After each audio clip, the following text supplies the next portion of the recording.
el toque del espíritu y lo abstracto. Regresamos a la casa de don Juan en las primeras horas de la mañana.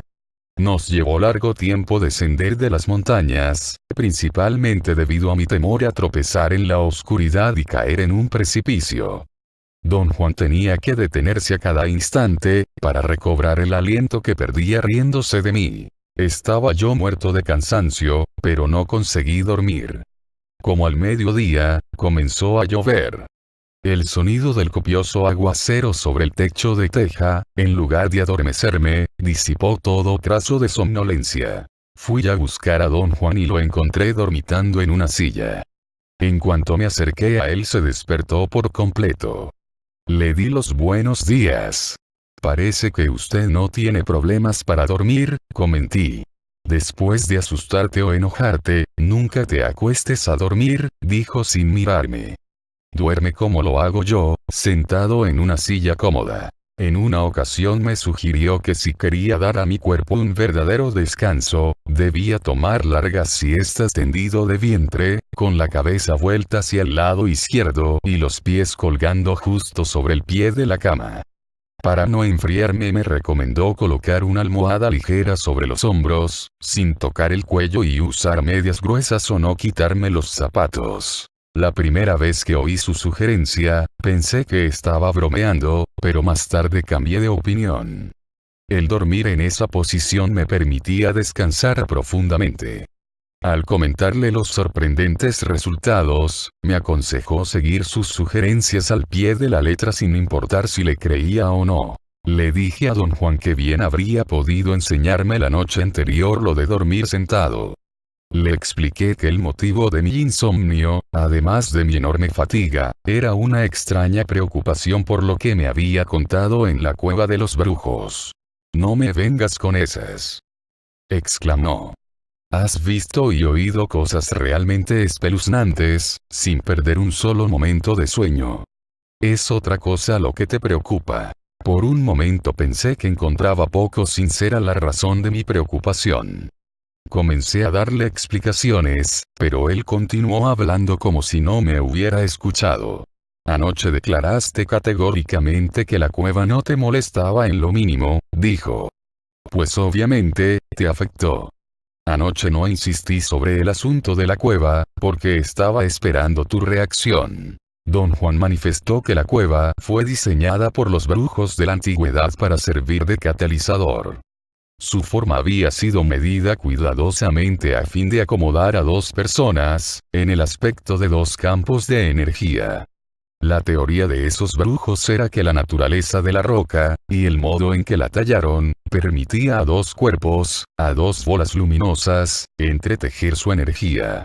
«Te llevé a esa cueva a propósito», continuó, «no porque me guste, porque no me gusta, sino porque es indispensable.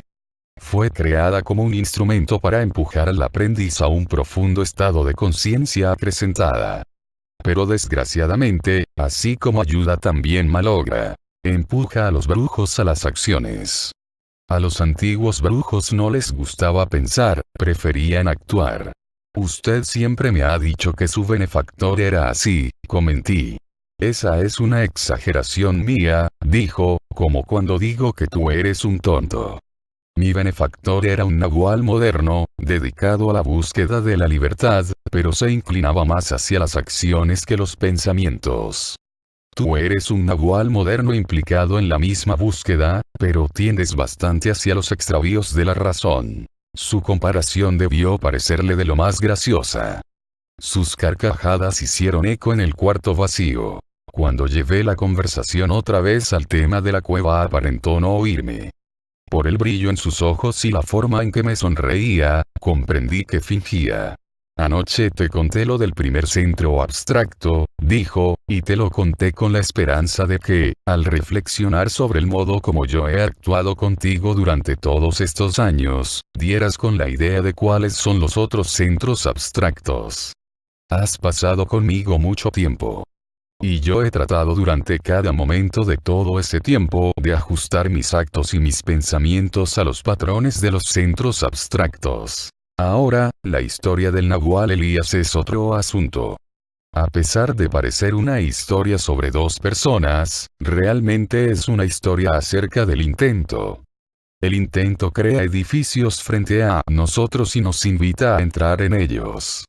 Este es el modo como los brujos entienden su mundo. Creen que cada cosa que pasa a su alrededor es un edificio creado por el intento. Don Juan pareció cambiar de conversación y me recordó que yo siempre insistía en descubrir el orden básico de todo lo que me decía. Pensé que estaba criticando mi tendencia a transformar todo lo que él me enseñaba en un problema relacionado con la ciencia social. Comencé a decirle que mi perspectiva había cambiado bajo su influencia. Me detuvo y sonrió. Es una lástima, pero tú no piensas muy bien, dijo y suspiró. Yo siempre he querido que comprendas el orden básico de lo que te enseño. Lo que no me gusta es lo que tú consideras como orden básico. Para ti, este representa procedimientos secretos o consistencias ocultas. Para mí, representa dos cosas. El edificio que el intento construye, en un abrir y cerrar de ojos y coloca frente a nosotros para que entremos en él, y las señales que nos da para que no nos perdamos una vez dentro. Hablando de orden básico, prosiguió, la historia del Nahual Elías es más que el simple relato de una cadena de acontecimientos. Al pie de todo eso está el edificio del intento. La historia tenía como propósito mostrarte ese edificio y, al mismo tiempo, darte una noción de cómo eran los nahuales del pasado, para que así puedas coordinar sus actos y pensamientos a fin de entrar a los edificios del intento. Hubo un silencio prolongado. Yo no tenía nada que decir. Para no dejar morir la conversación, dije lo primero que se me ocurrió. Comenté que por lo que había oído del Nahual Elías, me había formado muy buena opinión de él. En cambio, por razones desconocidas, todo cuanto don Juan me había dicho acerca del Nahual Julián me perturbaba. La sola mención de mi desagrado deleitó a don Juan en gran medida. Tuvo que levantarse de la silla para no ahogarse de risa. Me puso el brazo sobre los hombros y dijo que siempre amábamos u odiábamos a quienes son nuestro reflejo. Una estúpida toma de conciencia me impidió preguntarle qué quería decirme con eso. Don Juan continuó riéndose, obviamente consciente de mi estado de ánimo. Guiñándome el ojo dijo que el Nahual Julián era como un niño, cuya sobriedad y moderación provenían de fuera, y que carecía de disciplina aparte de su entrenamiento como aprendiz de brujería. Sentí la genuina urgencia de defenderme y dije que en mi caso mi disciplina era verdadera. Por supuesto, me dijo con aire condescendiente. No se puede esperar que seas exactamente igual a él. Y rompió a reír de nuevo. A veces, don Juan me exasperaba a tal punto que sentía ganas de gritarle. Pero esta vez ese estado de ánimo no duró mucho tiempo. Se disipó rápidamente a medida que otra preocupación empezó a hilarse en mi cabeza. Le pregunté a don Juan si era posible que yo hubiera entrado en un estado de conciencia acrecentada sin siquiera saberlo. A estas alturas, entras a la conciencia acrecentada por propia cuenta, dijo. La conciencia acrecentada es un misterio solo para nuestra razón. En la práctica, es de lo más sencillo que hay. Como siempre somos nosotros quienes complicamos todo al tratar de transformar la inmensidad que nos rodea en algo razonable. Recalcó que en vez de estar discutiendo inútilmente mis estados de ánimo, yo debía estar pensando acerca del centro abstracto del que había hablado. Le dije que había estado cavilando toda la mañana sobre eso, llegando a la conclusión de que las manifestaciones del espíritu era el tema metafórico de la historia. Lo que no pude determinar, sin embargo, fue el centro abstracto y llegué a la conclusión que debía ser algo no expresado.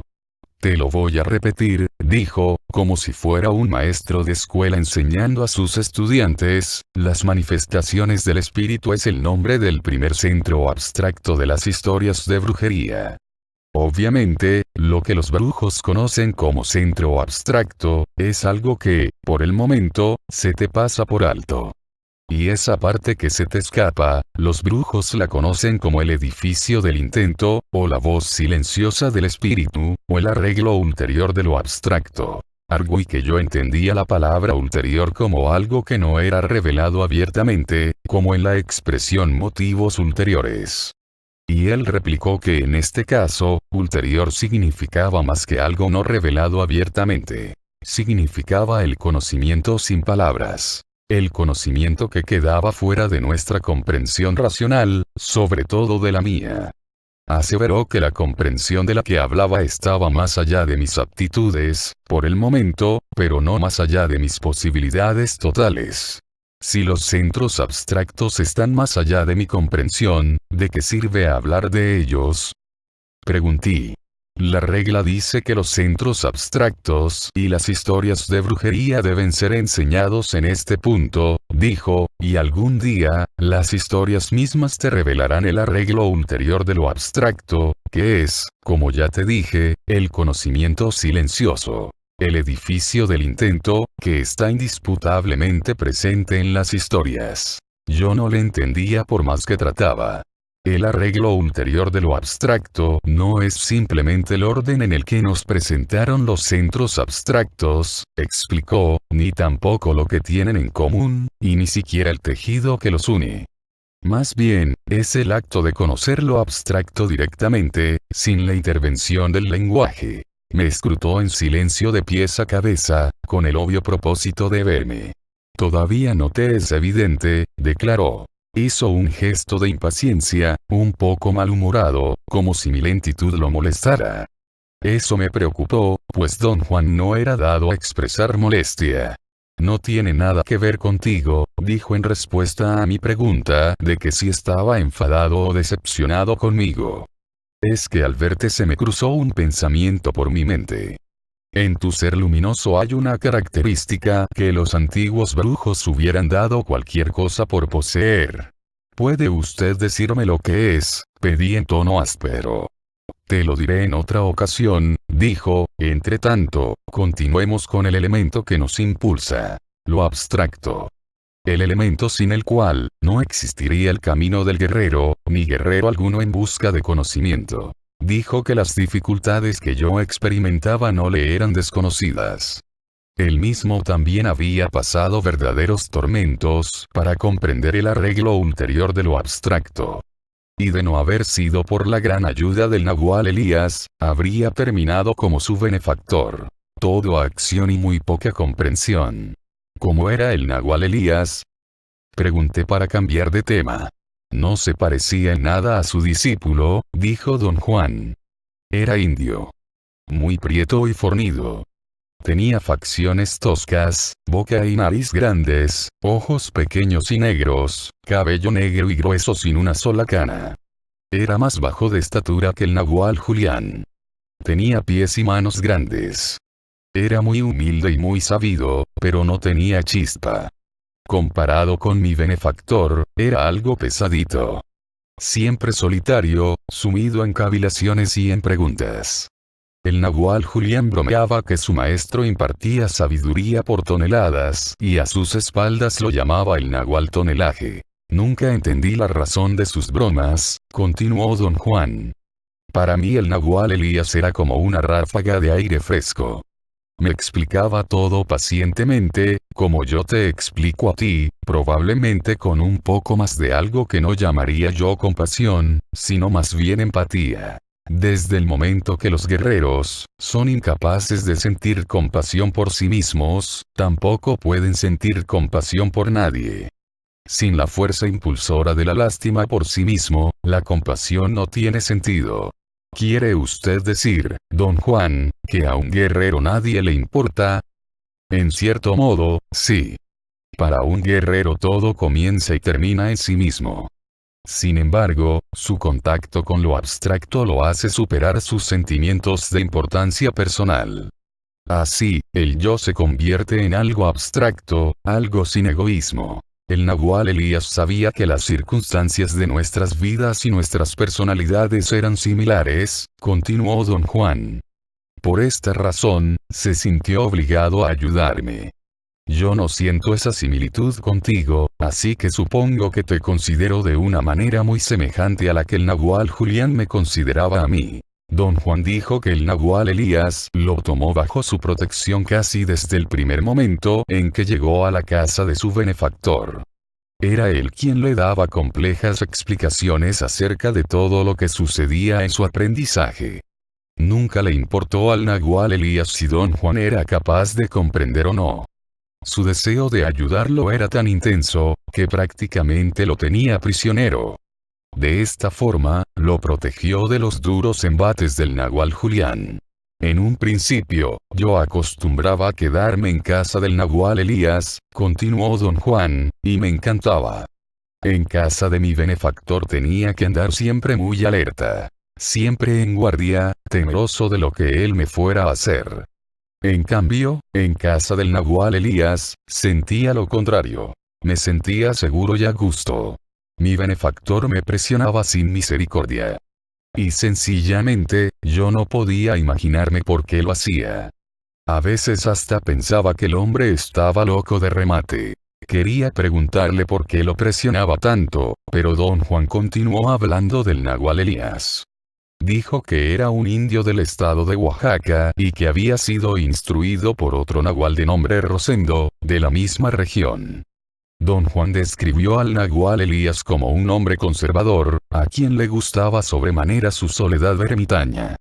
Recalcó que era un brujo curandero, con una enorme clientela, famoso no solo en Oaxaca, sino en todo el sur de México, pero que, a pesar de su ocupación diaria y su fama, vivía completamente aislado en el extremo opuesto del país, en el norte de México. Don Juan dejó de hablar. Arqueando las cejas, se me quedó viendo con una mirada interrogatoria. Parecía estar solicitándome una pregunta. Pero todo lo que yo quería era que continuara con su relato. Sin falla, cada vez que espero que me hagas una pregunta, no lo haces, dijo. Estoy seguro de que me oíste decir que el nahual Elías era un famoso brujo que atendía a gente todos los días en el sur de México y al mismo tiempo era un ermitaño en el norte de México. ¿No te parece esto curioso? Me sentí abismalmente estúpido. Le confesé que, al momento que me decía todo eso, lo único que se me ocurrió pensar fue en lo difícil que habría sido para él viajar de un lado a otro. Don Juan se echó a reír. Y yo le pregunté, ya que me había hecho darme cuenta de ello, que cómo era posible para el nahual Elías estar en dos sitios al mismo tiempo. El ensueño es el avión a propulsión de un brujo, dijo. El nahual Elías era ensoñador, así como mi benefactor era acechador, y podía crear y proyectar lo que los brujos conocen como el cuerpo de ensueño, o el otro, y estar en dos lugares distantes al mismo tiempo. Con su cuerpo de ensueño, llevaba a cabo sus funciones de brujo, con su ser natural era un ermitaño. Le hice notar que me resultaba sorprendente que yo pudiera aceptar con mucha facilidad la idea de que el nahual Elías podía proyectar fuera de él la imagen sólida, tridimensional, de sí mismo, y sin embargo, no podía yo entender por nada del mundo las explicaciones acerca de los centros abstractos. Don Juan dijo que si yo podía aceptar la idea de la vida dual del nahual Elías era porque el espíritu estaba haciendo ajustes finales en mi capacidad de estar consciente de ser. Le dije que su aseveración era tan críptica que no tenía significado para mí. Pero él, sin prestarme atención, continuó hablando. Dijo que el nahual Elías tenía una mente muy despierta y unas manos de artista. Él copiaba en madera y en hierro forjado los objetos que veía en sus viajes de ensueño. Don Juan aseveró que esos modelos eran de una belleza exquisita y perturbadora. ¿Qué clase de objetos eran los que él veía? Pregunté. En sus viajes de ensueño, él se iba al infinito, dijo Don Juan. Y no hay modo de saber qué era lo que él veía en ese infinito. Debes de tomar en cuenta que, siendo un indio, el nahual Elías iba a sus viajes de ensueño de la misma manera que un animal salvaje merodea en busca de alimento. Un animal nunca llega a un lugar donde haya señales de actividad. Solo llega cuando no hay nadie. El nahual Elías, un ensoñador solitario, visitaba, por así decirlo, el basural del infinito cuando no había nadie. y copiaba todo lo que veía. Pero nunca supo si esas cosas tenían uso o de dónde provenían. Una vez más, no tuve inconveniente alguno en aceptar lo que don Juan me decía. La idea del Nahual Elías viajando en el infinito no me parecía descabellada en lo más mínimo. Estaba a punto de hacer un comentario acerca de esto, cuando don Juan me interrumpió con un gesto de cejas. Para mí, el ir de visita con el Nahual Elías era el placer máximo, y sin embargo era un lata, dijo. A veces creía que me iba a morir de aburrimiento. No porque el Nahual Elías fuera aburrido, sino porque el Nahual Julián era único, sin igual. El estar con el Nahual Julián echaba a perder a cualquiera. Pero, yo creía que usted se sentía seguro y a gusto en la casa del Nahual Elías, dije. Claro que sí, y por mucho tiempo esa era la causa de mi conflicto, respondió. Como a ti, a mí también me encantaba atormentarme con los extravíos de la mente. Muy al comienzo encontré paz en la compañía del Nahual Elías. Sin embargo, más tarde, a medida que comprendía mejor al Nahual Julián, me gustaba tanto estar con él que todos los demás se vinieron al suelo. Afortunadamente resolví mi problema imaginario. Encontré el encanto de aburrirme con el Nahual Elías. Continuando su relato, don Juan dijo que frente a la casa, el Nahual Elías tenía una sección abierta y techada donde estaba la fragua para sus trabajos en hierro, un banco de carpintero y herramientas. La casa de adobe, con techo de teja, consistía en un enorme cuarto con suelo de tierra, donde vivía él con 5 brujas videntes, que en realidad eran sus esposas. También había 4 hombres, brujos videntes de su grupo, que vivían en pequeñas casas en los alrededores de la casa del Nahual. Todos eran indios de diferentes partes del país que se habían trasladado al norte de México. El Nahual Elías sentía un gran respeto por la energía sexual, dijo don Juan, pensaba que nos había sido dada para que la utilicemos en ensoñar. Creía que el ensoñar había caído en desuso porque podía alterar el precario equilibrio mental de la gente susceptible. Yo te he enseñado a ensoñar tal como él me lo enseñó a mí, continuó. Él me enseñó que durante los sueños, el punto de encaje se mueve moderadamente y de manera muy natural. El equilibrio mental de uno no es otra cosa que fijar el punto de encaje en un sitio específico y habitual. Si los sueños hacen que ese punto se mueva, y si el ensoñar es el control de ese movimiento natural, y si se necesita energía sexual para ensoñar, cuando se disipa esa energía en el acto sexual, los resultados son desastrosos. ¿Qué me está usted tratando de decir, don Juan? Pregunté eso, porque sentía que entrar en el tema del ensueño no se debía al desarrollo natural de la conversación. Tú eres un ensoñador, dijo.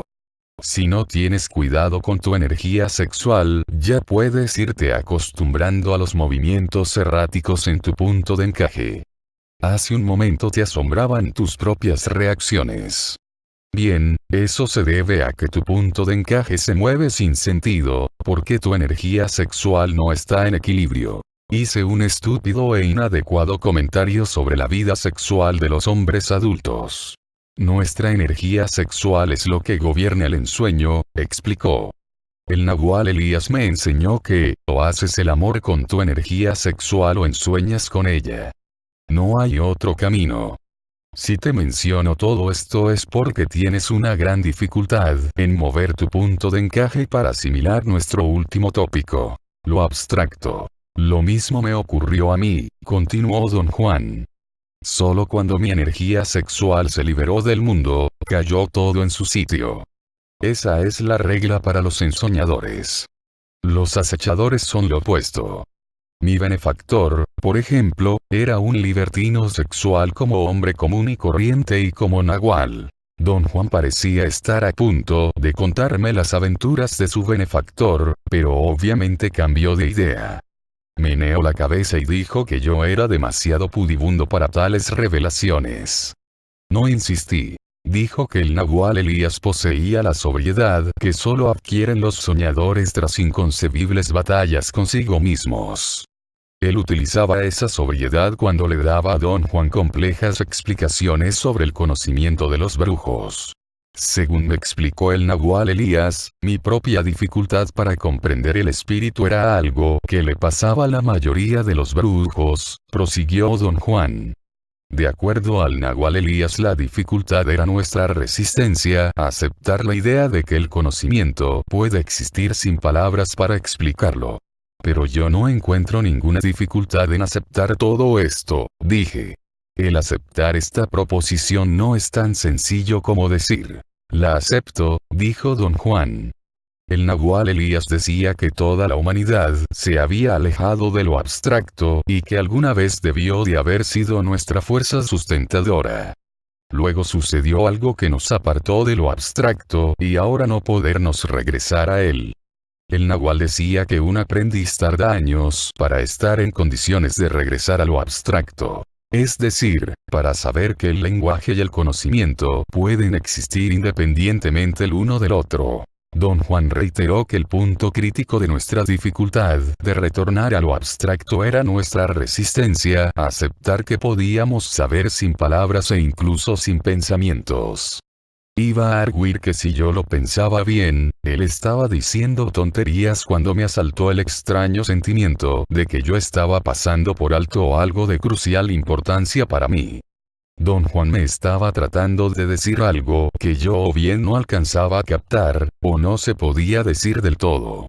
El conocimiento y el lenguaje son cosas separadas, repitió lentamente. Estuve a punto de decir, lo sé, como si realmente lo supiera, pero me contuve. Te dije que no hay manera de hablar del espíritu, continuó, porque al espíritu solo se lo puede experimentar. Los brujos tratan de dar una noción de esto al decir que el espíritu no es nada que se pueda ver o sentir, pero que siempre está ahí, vaga e indistintamente encima de nosotros. Algunas veces, hasta llega a tocarnos, sin embargo, la mayor parte del tiempo permanece indiferente. Guardé silencio y él continuó explicando. Dijo que en gran medida, el espíritu es una especie de animal salvaje que mantiene su distancia con respecto a nosotros hasta el momento en que algo lo tienta a avanzar. Es entonces cuando se manifiesta. Le presenté el argumento de que, si el espíritu no es un ente, o una presencia, o algo que tuviera esencia, ¿cómo se lo podía tentar a manifestarse? Tu problema, dijo, es tomar en consideración solo tu idea de lo que es el espíritu. Por ejemplo, para ti, decir la esencia interna del hombre, o el principio fundamental es tocar lo abstracto. O probablemente decir algo menos vago, algo así como el carácter, la volición, la hombría, la dignidad, el honor. El espíritu, por supuesto, puede ser descrito mediante todos estos términos abstractos. Y eso es lo que resulta confuso, ser todo eso y no serlo al mismo tiempo. Agregó que lo que yo consideraba como lo abstracto era, o lo opuesto a todas las cosas prácticas, o algo que se me había ocurrido considerar como carente de existencia concreta. Por otro lado, para un brujo, lo abstracto es algo que no tiene paralelo en la condición humana, dijo. Pero no se da usted cuenta de que son lo mismo, grité. Estamos hablando de la misma cosa. No lo estamos, insistió. Para un brujo, el espíritu es lo abstracto, porque para conocerlo no necesita de palabras, ni siquiera de pensamientos. Es lo abstracto, porque un brujo no puede concebir qué es el espíritu.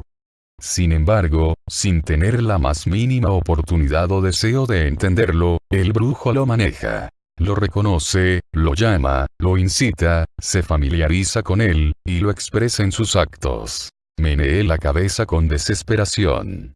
No podía ver yo la diferencia. La raíz de tu confusión es que yo he usado el término abstracto para denominar al espíritu, dijo. Para ti, abstracto es algo que denota estados de intuición.